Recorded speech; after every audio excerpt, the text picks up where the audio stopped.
Hi, my name is Conan, also known as EG Suppy, and we're here at BlizzCon talking about esports. So, what are your thoughts on the new StarCraft expansion and what you've heard of it so far?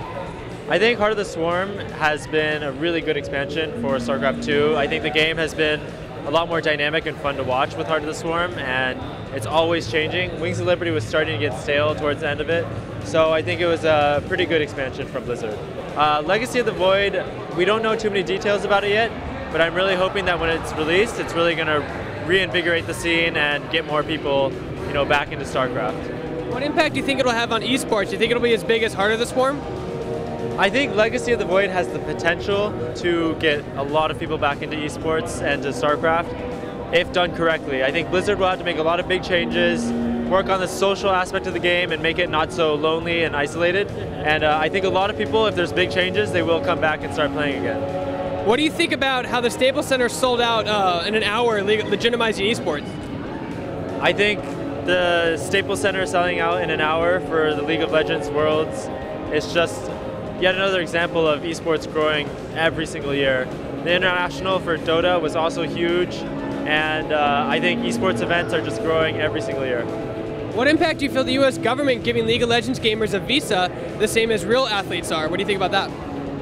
The visa application that gamers can have now just really legitimizes esports as an actual competition, and it's not athletic physically, but it's still a competition that's just the same as any other sports competition.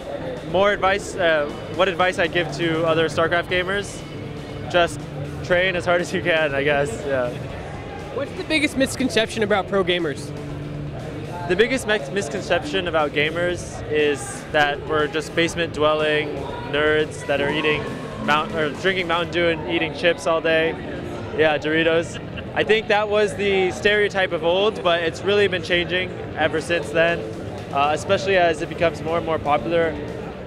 I mean, we're just normal people, so normal people, competitive, and want to do well in whatever game we're playing. What similarities do you see between cyber athletes and real athletes?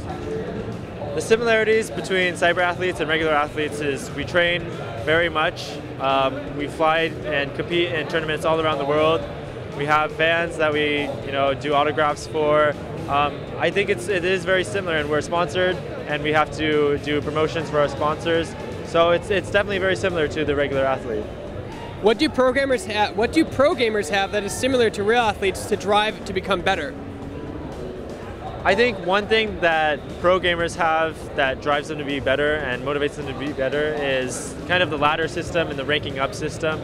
I don't think traditional athletes really have that. They kind of just go to tournaments and competitions and see how well they do, but we consistently have some sort of feedback that's telling us, oh, you're not doing well in this area, you're not doing well against this race, you got to improve in these areas of your game. To become a pro gamer today, I think it really just takes passion. You got to really love the game you're playing, and you got to be willing to sacrifice, going out with friends to train and practice and learn more about the game.